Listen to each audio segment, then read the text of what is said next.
लेरेंशियल cancer discuss कर रहे थे हम लोग। अब हमने जो है वो टीएनएम स्टेजिंग देखी थी लास्ट वीडियो में। अभी जो है वो डायग्नोसिस ऑफ लेरेंशियल कैंसर की बात करनी है। और डायग्नोसिस में क्या चीज़ें आएंगी, हिस्ट्री आ जाएगी, एग्जामिनेशन आ जाएगा, इन्वेस्टिगेशन आ जाएंगी। हिस्ट्री में बेसिकली वही पॉइंट्स आएंगे जो कि एटियोलॉजी आप लोगों ने देखी थी, तकरीबन वही चीज़ें आ जाती हैं।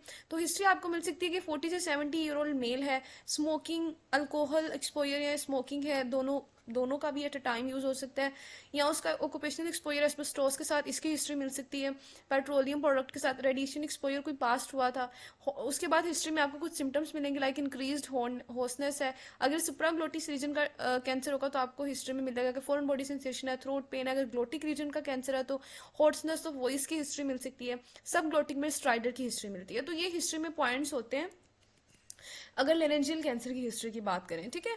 अच्छा, उसके बाद अगर एग्जामिनेशन की बात करें तो एग्जामिनेशन जो है उसमें इंडायरेक्ट लेरेंजियोस्कोपी आ जाती है और नेक एग्जामिनेशन आ जाता है। तो यहाँ पर बुक से अगर देखें तो उसने कहा है कि इंडायरेक्ट लेरेंजियोस्कोपी इसमें बहुत ज़्यादा इंपॉर्टेंट है कैंसर लैरिंक्स के एग्जामिनेशन में, क्योंकि ये आपको अपीयरेंस ऑफ लेयन बताती है, ये आपको वोकल कॉर्ड मोबिलिटी के बारे में बताती है। वोकल कॉर्ड मोबिलिटी इसलिए इंपॉर्टेंट है क्योंकि जब वोकल कॉर्ड फिक्स हो जाते हैं ना, तो हमें समझ आ जाता है कि जो कैंसर है वो डीप इन्फिल्ट्रेट कर गया, ठीक है, वो मसल्स तक चला गया, थायरोइड मसल्स तक चला गया या बाकी मसल्स तक चला गया, या वो हमारे जॉइंट्स तक चला गया, यानी वो डीपली इन्फिल्ट्रेट कर गया। तो फिर हम उसको कहते हैं कि T3 स्टेज है, ठीक है। उसके बाद इनडायरेक्ट से हमें एक्सटेंट ऑफ डिजीज भी पता चलती है कि कहाँ तक वो एक्सटेंड कर गई है, हमारी टंग की तरफ चली गई है या कहाँ तक स्प्रेड हो गया है, ठीक है। तो तीन चीजें हैं जो आइडियल से हमें पता चलेंगी, इंडायरेक्ट लेरेंजियोस्कोपी से पता चलेंगी, appearance of lesion, vocal cord mobility और एक्सटेंट ऑफ डिजीज।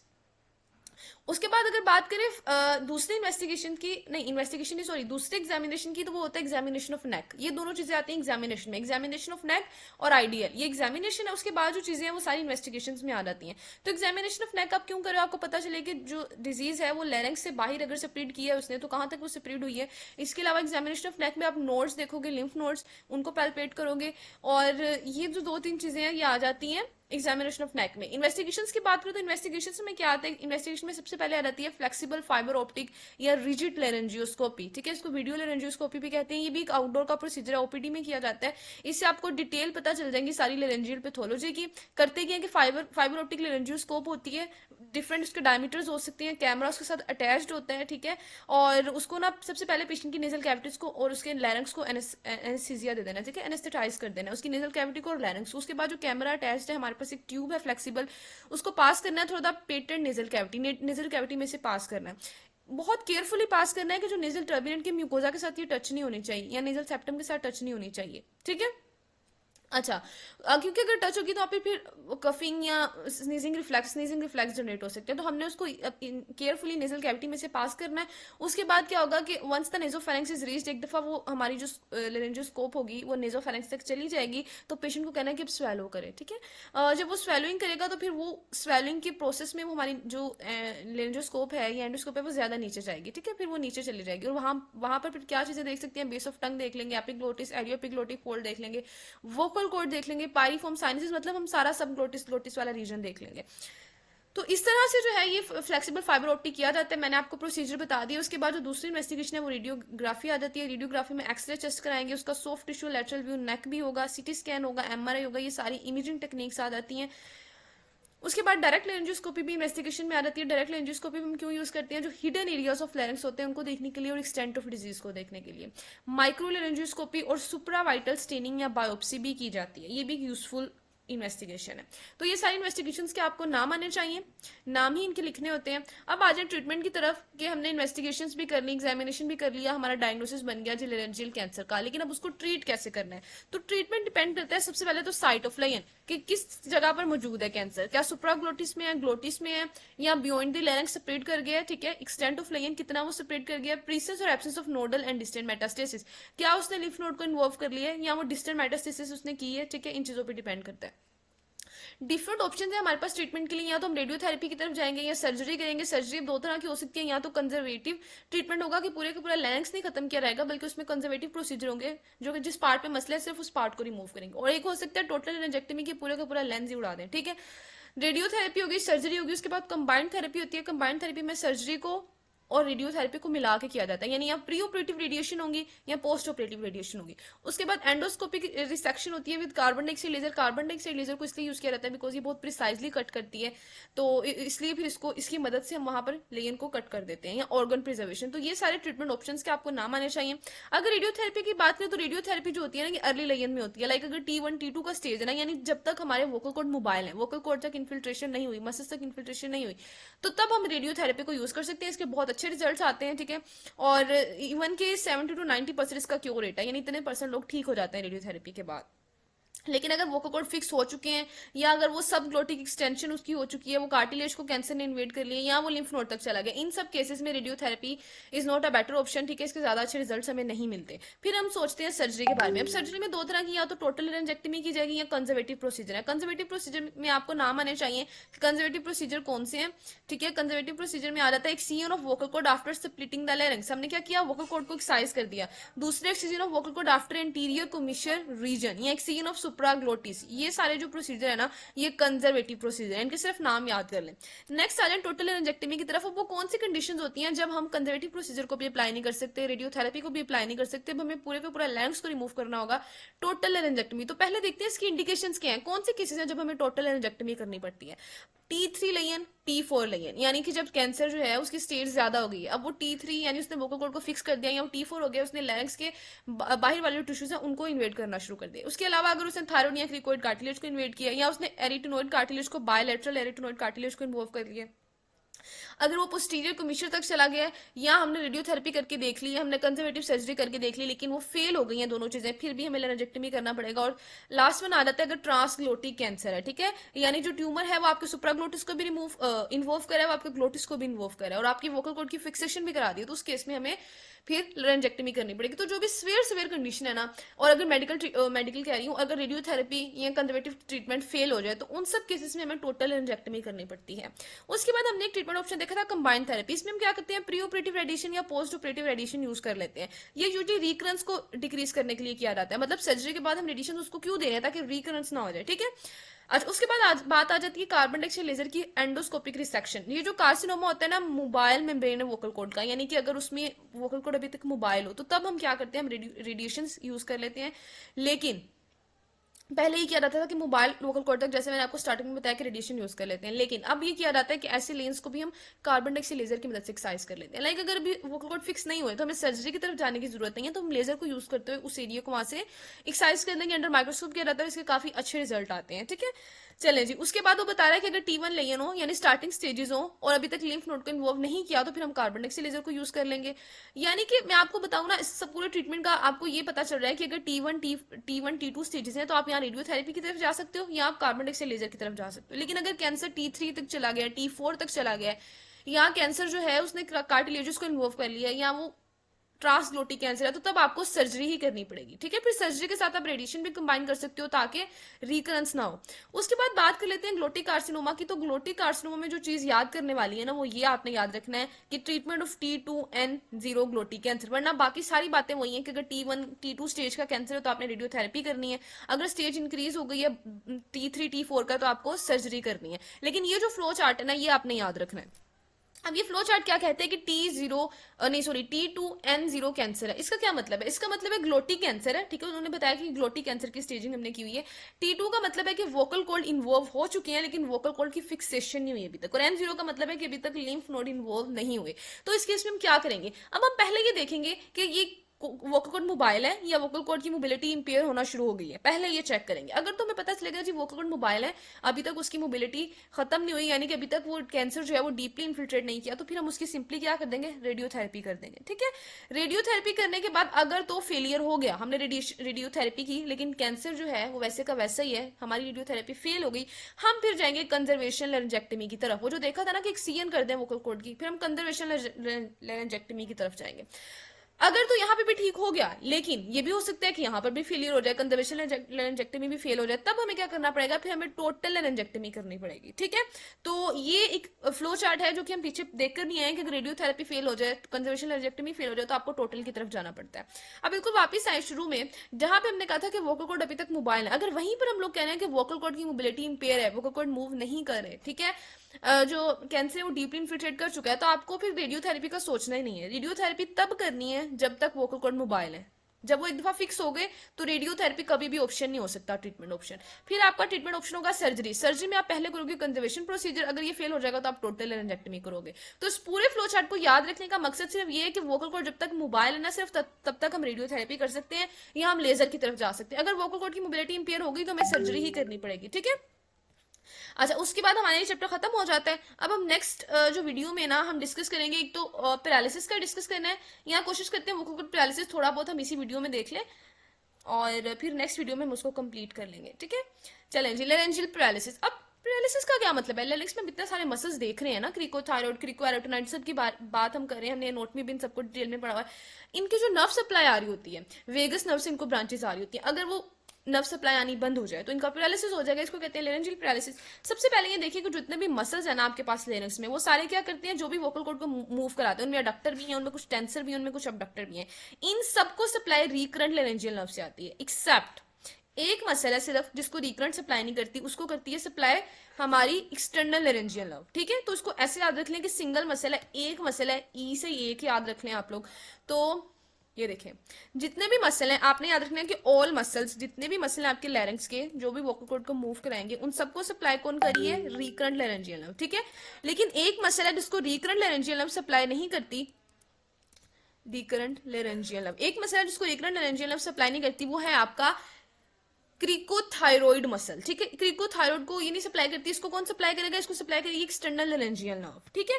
अच्छा, उसके बाद सेंसरी अगर सप्लाई की बात करें तो सेंसरी सप्लाई जो है ना, वो अबव द वोकल कॉर्ड आती है इंटरनल लेरेंजियल नर्व से, और बिलो द वोकल कॉर्ड आती है रिकरेंट लेरेंजियल नर्व से। अब इसको समझने के लिए ना आप इस फिगर पे आ जाए, फिगर 60.1। ये आपकी वेगस नर्व है, ठीक है। अब वेगस नर्व सबसे पहले क्या कर रही है? ये वेगस नर्व है ना, वेगस नर्व ने कौन सी ब्रांच देनी है? सबसे पहले उसने देनी है सुपीरियर लेरेंजियल नर्व। उसने कौन सी ब्रांच देनी है? Superior laryngeal nerve. ये अब आपकी सुपीरियर लेरेंजियल नर्व है। चले मैं इधर से आपको दिखाती हूँ। ये आपकी सुपीरियर लेरेंजियल नर्व है, ओफो, ये वाली, ये वाली, ठीक है। ये सुपीरियर लेरेंजियल नर्व है। अब ये जो सुपीरियर लेरेंजियल नर्व है ना, ये आगे दो में डिवाइड हो रही है। ये देखिए, एक ही ऊपर ब्रांच इसकी जा रही है, ये वाली, और एक ये नीचे जा रही है जो थोड़ी लंबी है, ये वाली। जो इसकी ऊपर वाली ब्रांच है ना, इसको कहते हैं इंटरनल ब्रांच, और जो नीचे है ये एक्सटर्नल ब्रांच है। यानी सुपीरियर लेरेंजियल नर्व दो ब्रांचेस में डिवाइड हो गई है, इंटरनल ब्रांच और एक्सटर्नल ब्रांच। अब जो इंटरनल लेरेंजियल ब्रांच है ना, इसने सिर्फ सेंसरी सप्लाई देनी है, इसके पास मोटर फाइबर नहीं होते, सिर्फ सेंसरी सप्लाई देनी है, और वो भी अबव द वोकल कॉर्ड। तो इंटरनल ब्रांच क्या करेगी? ये जाके above the vocal cord sensory supply देगी लेरिंग्स में। और जो एक्सटर्नल ब्रांच है ये क्या करेगी? ये क्रिकोथायरॉइड मसल को देगी मोटर सप्लाई, ठीक है। एक ही मसल को देनी है क्रिकोथायरॉइड को, इसका काम खत्म, सुपीरियर लेरेंजियल का खत्म। उसके बाद वेगस नीचे आती है। जब वेगस नर्व नीचे आती है तो वो नीचे आके ना यहाँ पर एक ब्रांच देती है, ये वाली, ये वेगस नर्व नीचे आ रही है और यहाँ पर उसने ये ब्रांच दी है, आपको नजर भी आ रही होगी। ये होती है जी, किधर लिखा है? रिकरंट, ये वाला रिकरेंट लेरेंजियल नर्व, ठीक है। ऊपर उसने दी थी सुपीरियर लेरेंजियल नर्व, यहां पर उसने आके दी है recurrent laryngeal nerve, arch of aorta के पास आकर। अब जो रिकरेंट लेरेंजियल नर्व है ना, लेफ्ट साइड पे तो वो इतनी ही नीचे वेगस नर्व आके देती है, लेकिन जो राइट साइड की वेगस नर्व होती है ना, वो रिकरेंट लेरेंजियल नर्व थोड़ा ऊपर ही ब्रांच उसकी राइज कर जाती है, ठीक है।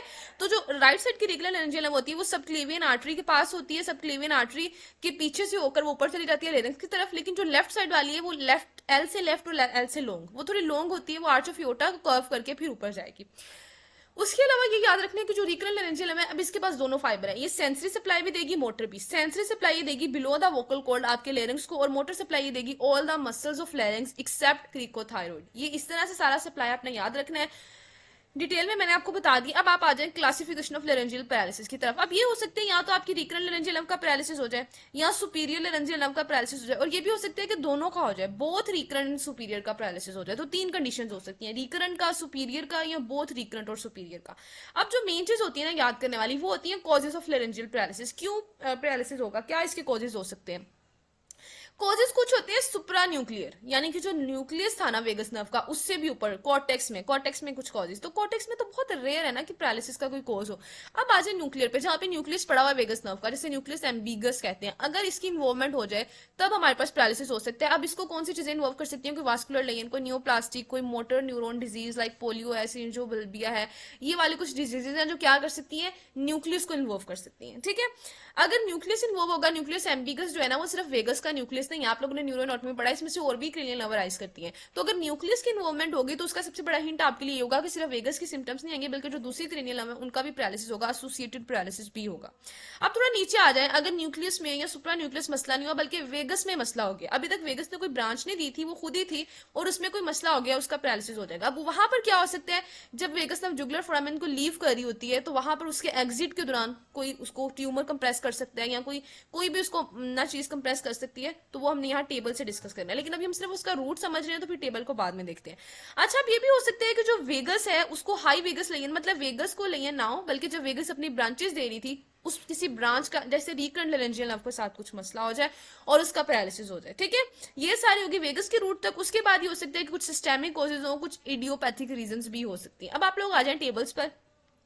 यहां से आपको सबसे पहले ये देखना है कि जो हाई वेगल लेन है, जो मैं कह रही थी ना कि जब वो जुगुलर फोरामेन को लीव करती है, वहां पर उसका पैरालिसिस किस किस वजह से हो सकता है। अगर वेगस का पैरालिसिस यहां पर होगा ना, तो आपकी सुपीरियर लेरेंजियल नर्व भी जाएगी और आपकी रिकरेंट लेरेंजियल, दोनों नर्व्स का पैरालिसिस होगा। तो यहाँ पर रीजंस क्या हो सकती है, सबसे पहले तो कोई इंट्राक्रेनियल रीजन हो सकती है, कोई ट्यूमर हो सकता है पोस्टीरियर फोसा का। स्कल बेस में क्या रीजन हो सकती है, स्कल बेस का फ्रैक्चर हो जाए, या ग्लोमस ट्यूमर जो आपको पता है सेरिबेलोपोंटाइन, नहीं ग्लोमस ट्यूमर मिडल ईयर का ट्यूमर है, सॉरी वो अकोस्टिक न्यूरोमा है जो सेरिबेलोपोंटाइन।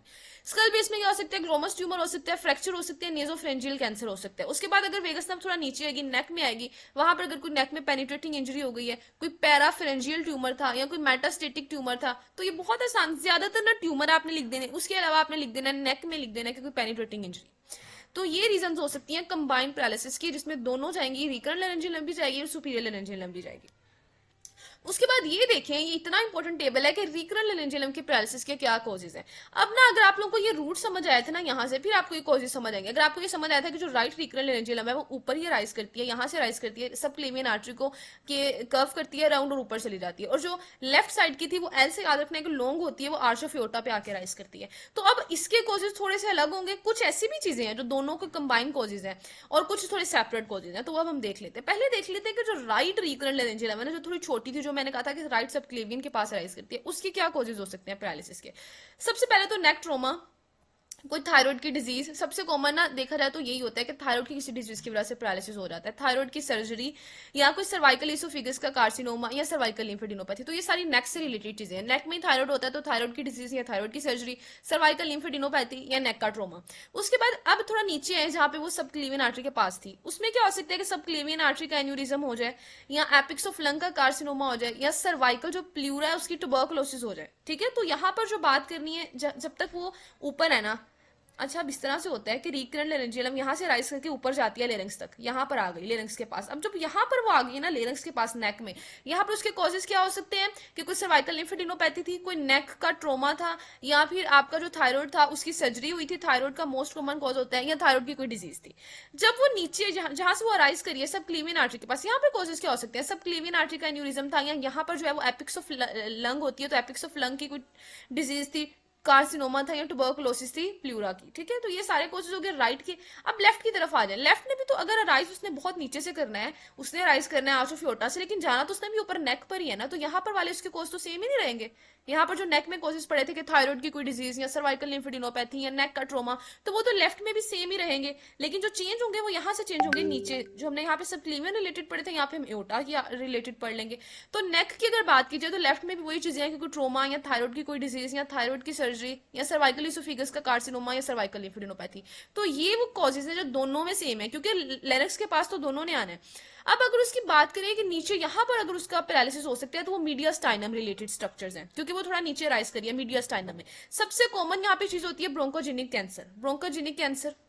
उसके बाद अगर थ्रेसिक इसोफेगस का कैंसर, उसके बाद जो है एओर्टिक एन्यूरिज्म, यहाँ पे सब क्लीवियन एन्यूरिज्म था, यहाँ पे एओर्टिक एन्यूरिज्म है, लेफ्ट ओरिकल इलाज कर गया, या मीडियास्टाइनम लिम्फेडिनोपैथी है, या इंट्राथोरेसिक सर्जरी है। तो ये इतने आसान है, अगर आपको मीडियास्टाइनम याद रहे तो उसके सारे स्ट्रक्चर में आपने लिख देना है कि कैंसर हो सकता है या फिर एन्यूरिज्म हो सकता है एओर्टा का। तो जो बोथ है उनमें वही है जो नेक वाले हैं। ठीक है, तो ये सारे हो गए रिकरेंट लेरेंजियल के पैरालिसिस, और यहाँ पर जो बताई थी ये कंबाइन थे जब अभी वेगस नर्व ने कोई ब्रांच नहीं दी तब। ठीक है, अब आ जाए आप जरा, हम वन बाय वन देख लेते हैं कि अगर नर्व्स का पैरालिसिस होगा तो हमें क्या कैसे उसको ट्रीट करना है और हमें क्या साइंस एंड सिम्टम्स मिल सकते हैं।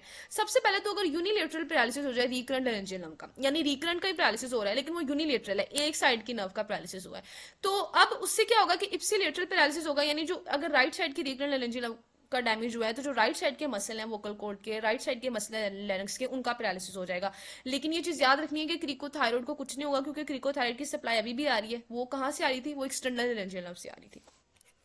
अब जैसे ही रिकरेंट लेरेंजियम का पैरालिसिस होता है तो वोकल कॉर्ड आ जाते हैं जी मीडियन पोजीशन में या पैरामीडियन पोजीशन में, ठीक है, क्योंकि सारे मसल जो उनको अबडक्ट कराते थे वो तो पैरालाइज हो गए, तो मीडियन पोजीशन में आ जाएंगे। अब सोचने वाली बात ये है कि हम लोग कहते हैं कि रिकरेंट जो है वो सारे मसल्स को सप्लाई करती है, तो जब वो सारे मसल्स को सप्लाई करती है तो इसके डैमेज की वजह से सारे मसल्स का पैरालिसिस होगा। तो वोकल कॉर्ड अब मीडियन पोजीशन में क्यों आए हैं? वो कौन सा मसल है जो इसको अभी भी मीडियन पोजीशन में लेकर आया है? वो कौन सा मसल है जो अभी भी एक्टिव है?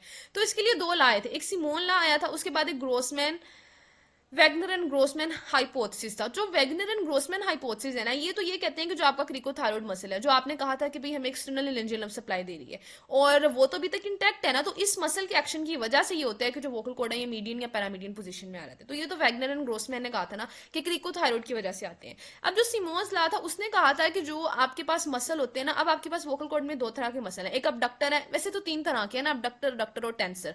हम अभी सिर्फ अबडक्टर और अडक्टर की बात करें। उसने कहा कि जो अडक्टर होते हैं ना, उनके पास जो फाइबर होते हैं वो थोड़े पुराने होते हैं, ओल्ड फाइबर होते हैं, और जो अबडक्टर होते हैं ना, अबडक्टर मसल, इनके फाइबर थोड़े नए वाले होते हैं। तो जो नए वाले फाइबर होते हैं ना, ये ससेप्टिबल होते हैं बहुत ज्यादा, कि जरा सी डैमेज हुआ नर्व को, जरा सा नर्व सप्लाई का लॉस हुआ तो फौरन इनका पैरालिसिस हो जाएगा, क्योंकि इन्हें अभी ज्यादा चीजों को मतलब आप समझ लें कि इनकी वल्नरेबिलिटी ज्यादा है, इनको बर्दाश्त करने की कुव्वत जो है इनके अंदर वो कम है, ठीक है। तो अब क्या होगा कि जो अबडक्टर फाइबर है, अब वो जो है आपके पास बड़े न्यू फाइबर है, तो जैसे ही पैरालिसिस होगा तो वो फौरन से जवाब दे जाएंगे, अपना एक्शन खत्म कर देंगे। लेकिन जो अडक्टर है उनके फाइबर थोड़ा सा बर्दाश्त करेंगे चीजों को, तो उनकी एक्शन की वजह से जो वोकल कॉर्ड है ना वो मीडियन पोजीशन में रहेंगे। तो ये सिमोन्स ला था, इसको आपने रीड कर लेना, आपको समझ आ गई होगी। बस ये रीजन आपसे पूछी जा सकती है कि जब रिकरेंट लेरेंजियल का पैरालिसिस, अगर तो यूनिलेटरल पैरालिसिस है तो सिर्फ एक वोकल कॉर्ड मीडियन पोजीशन में आएगा, दूसरा अपनी नॉर्मल पोजीशन में रहेगा, और अगर बायलेटरल है तो दोनों ही वोकल कॉर्ड मीडियन पोजीशन में आ जाएंगे। अब क्लिनिकल पिक्चर की तरफ आ जाते हैं। जब तक तो यूनिलेटरल पैरालिसिस होता है, सिर्फ एक नर्व इन्वॉल्व हुई है, तब तक तो ज्यादातर पेशेंट एसिम्प्टोमेटिक रहते हैं, कोई खासा सिम्टम आता नहीं है, क्योंकि ना ही तो एयर के पैसेज को कोई मसला हुआ है, ना ही कोई वॉइस रिलेटेड मसला है।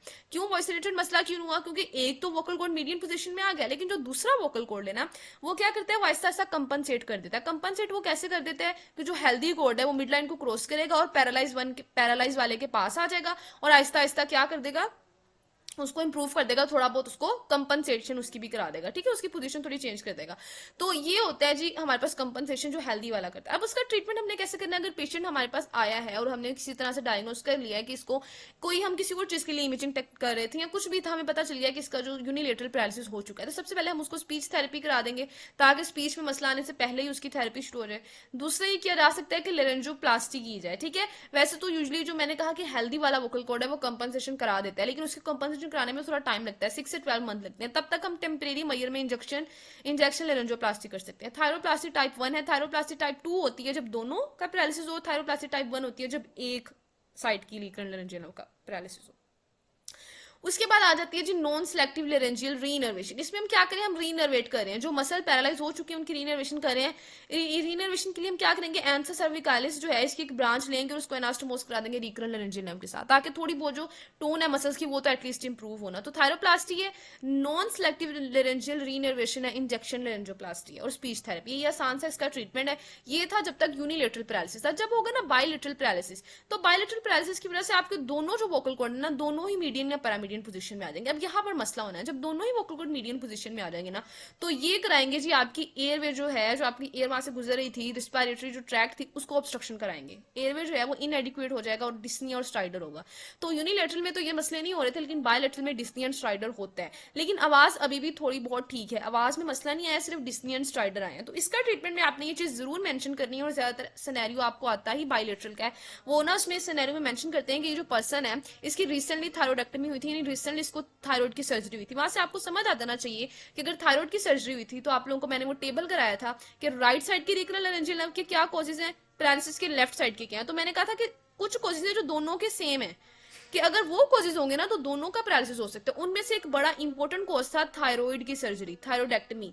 तो इसलिए आपने याद रखना है, अगर सिनेरियो में ये मेंशन है कि उस पर्सन की रिसेंटली थायराइड की सर्जरी हुई है, तो बहुत ज्यादा चांसेस है कि उसको बायलेटरल पैरालिसिस हो गया हो, ठीक है। और साथ मेंशन होगा कि उसको डिस्नी एंड स्ट्राइडर है, तो आपने ट्रीटमेंट में मेंशन करना है कि हमें उसकी ट्रेकियोस्टमी करनी पड़ेगी, इमरजेंसी फौरन से ट्रेकियोस्टमी, क्योंकि उसको एयर ऑब्स्ट्रक्शन हो सकती है, उसकी डेथ हो सकती है। अब हमारे पास फर्दर ना दो काम हम इन फ्यूचर में कर सकते हैं, या तो हम उसकी परमानेंट ट्रेकियोस्टमी कर दें, ठीक है, हमेशा के लिए ट्रेकियोस्टमी हो जाए, साथ उसको स्पीकिंग वॉल्व दे दें। इससे ये होगा कि उसकी आवाज खराब नहीं होगी ट्रेकियोस्टमी करने से, लेकिन एक डिसएडवांटेज ये है कि उसकी नेक में हमेशा एक होल रहेगा, ट्रेकियोस्टमी होल। और दूसरा हमारे पास जो ऑप्शन है वो ये है कि हम क्या कर दें, सर्जिकल प्रोसीजर कर दें टू लेटरलाइज द कोड। हम सर्जरी करके कोड को, जो कोड दरमियान में आए हुए हैं पैरामीडियन पोजीशन में या मीडियन पोजीशन में आए हुए हैं, उनको हम सर्जरी की मदद से थोड़ा लेटरल साइड पे कर दें। इससे क्या होगा कि इससे उसे ट्रेकियोस्टमी होल तो नहीं बनेगा उसके नेक में, लेकिन उसकी आवाज खराब हो जाएगी। तो दो ऑप्शन है, एक तो परमानेंट ट्रेकियोस्टमी कर दो, साथ उसको स्पीकिंग वॉल्व दे दो, आवाज अच्छी रहेगी, लेकिन उसको परमानेंट एक होल बर्दाश्त करना होगा अपनी नेक में।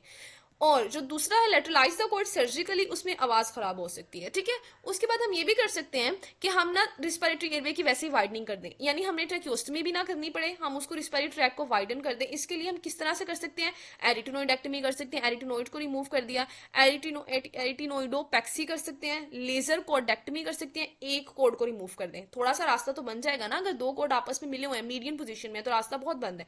एक कोड को रिमूव कर देंगे, थोड़ा सा रास्ता हो जाएगा। या वही वाला ऑप्शन जो मैंने पहले बताया कि सर्जरी से हम लेटरलाइजेशन कर सकते हैं वोकल कॉर्ड की। तो ये वो वाले सारे मेथड हैं जो कि हमें ट्रेकियोस्टमी से बचाते हैं, लेकिन इन सारे मेथड्स में आवाज खराब हो जाती है, ये चीज आपने याद रखनी है। तो कौन सी ये मेथड है, या तो लेजर कोडेक्टमी कर दें, या लेटरलाइजेशन कर दें वोकल कॉर्ड की, या एरिटिनोइडेक्टमी कर दें, ठीक है। अच्छा, अब ये जो सारी चीजें थी ना, वो कह रहे हैं कि ये प्रोसीजर हम पहले यूज करते थे और ये बहुत ज्यादा इन्वेसिव प्रोसीजर थे। अब हम आ गए हैं थोड़े लेस इन्वेसिव की तरफ, लेस इन्वेसिव टेक्निक्स की तरफ। ये क्या करती है, यहाँ ये ट्रांसवर्स कोर्डोटमी है, जिसको कैशिमा ऑपरेशन भी कहते हैं, पार्शियल एरिटिनोइडेक्टमी है। अभी ये कंप्लीट एरिटिनोइडेक्टमी नहीं है, पार्शियल यानी सिर्फ मीडियल पार्ट ऑफ एरिटिनोइड रिमूव होगा, ठीक है। और ट्रांसवर्स कोर्डोटमी में हम क्या करते हैं कि पूरे का पूरा वोकल कॉर्ड रिमूव नहीं करते, बल्कि जो जंक्शन ऑफ थोड़ा सा सॉफ्ट टिश्यू रिमूव कर देते हैं, जंक्शन ऑफ मेम्ब्रेनस कॉर्ड और वोकल प्रोसेस ऑफ एरिटिनोइड, जहां पे दोनों का जंक्शन है वहां से थोड़ा सा सॉफ्ट टिश्यू रिमूव कर देते हैं। तीसरा हम ये कर सकते हैं कि बोटुलिनम टॉक्सिन के इंजेक्शन लगा दें क्रिकोथायरॉइड मसल में, क्योंकि क्रिकोथायरॉइड मसल के एक्शन की वजह से हो रहा था ना कि वोकल कॉर्ड मीडियन पोजीशन में आए थे। तो जब हम उसमें बोटुलिनम टॉक्सिन का इंजेक्शन लगा देंगे तो वो अपना एक्शन थोड़ा कम कर लेगा, जिसकी वजह से थोड़ा रास्ता मिलेगा एयर को, ठीक है। तो ये, लेकिन ये एक टेम्परेरी सा मेजर है बोटुलिनम वाला। फिर हम ये कर सकते हैं रीइनर्वेशन कर दे, जैसे हमने यूनिलैटरल में भी देखा था। और लास्ट में हम ये कर सकते हैं थायरोप्लास्टी टाइप 2। तो अगर आपको पेपर में क्वेश्चन आ जाता है तो आपने ट्रेकियोस्टमी को मेंशन करने के बाद ये वाली जो लेस इन्वेसिव टेक्निक्स है ना, जिसमें ट्रांसवर्स कोर्डोटमी है, पार्शियल एरिटिनोइडेक्टमी है, बोटुलिनम टॉक्सिन का इंजेक्शन है, रीइनर्वेशन है और थायरोप्लास्टी टाइप 2, ये चीजें मेंशन करनी है, ठीक है। अब हम नेक्स्ट वीडियो में बात करते हैं सुपीरियर लेरेंजियल नर्व की पैरालिसिस की, और उसके बाद हम साथ ही नेक्स्ट वीडियो में जो है वो बिनाइन ट्यूमर और लेयन ऑफ लैरिंक्स भी देख लेंगे इंशाल्लाह।